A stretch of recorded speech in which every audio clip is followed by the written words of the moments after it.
Good to see you. Thank you, Scott. So this is the pause that refreshes and we get something going finally, because we really have paused. We did pause for about 7-8 trading days. Today was a day I think that leads us higher up to near 4,100, 4,120 by really the first part of December.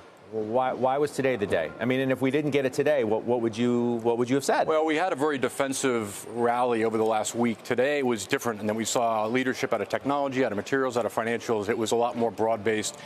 And markets did close at new multi-day highs. That is all important. Yields also have not shown any evidence of trying to recover, and that's also good news for stocks. So 41 what?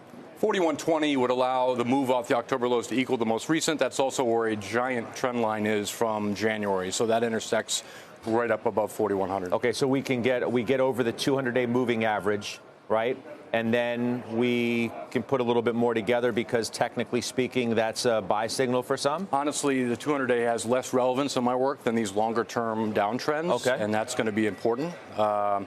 Look, breadth is in very good shape. We're seeing over 53% of today it was over 53% of all stocks are above their 200-day moving average. That's the highest levels we've seen since January. However, technology has not worked as well, and that is an important part of the market. So what do we do with that fact that the biggest part of the S&P 500 hasn't worked, and we still think we can go further? So everything else is going to pick up the slack for tech?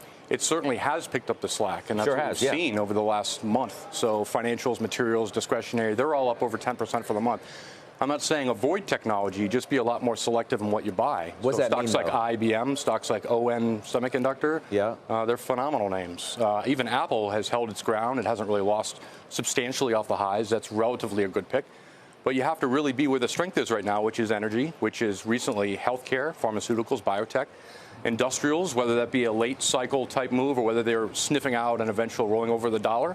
You've seen phenomenal movement in majority of that group. Do energy stocks divorce themselves from the price of crude at some point? In other words, the genesis of that question is, well, for the last few days, crude's been below 80. Wondering what that means for oil stocks. Crude goes above 80 today. Does it make that much of a difference for where the equities themselves may go?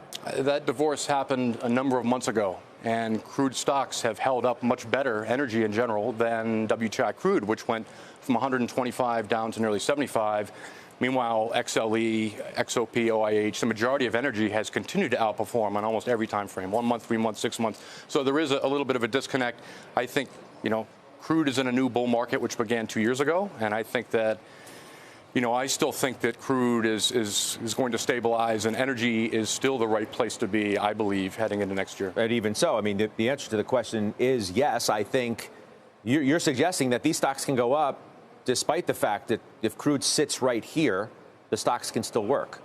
Look, trends and charts have certainly shown that. I mean, look at what's happening with stocks like Marathon Petroleum or Hess or, anything. Look at the refiners. Look at Valero. Look at any of them have been really phenomenal outperformers. They're really one of the few places to be.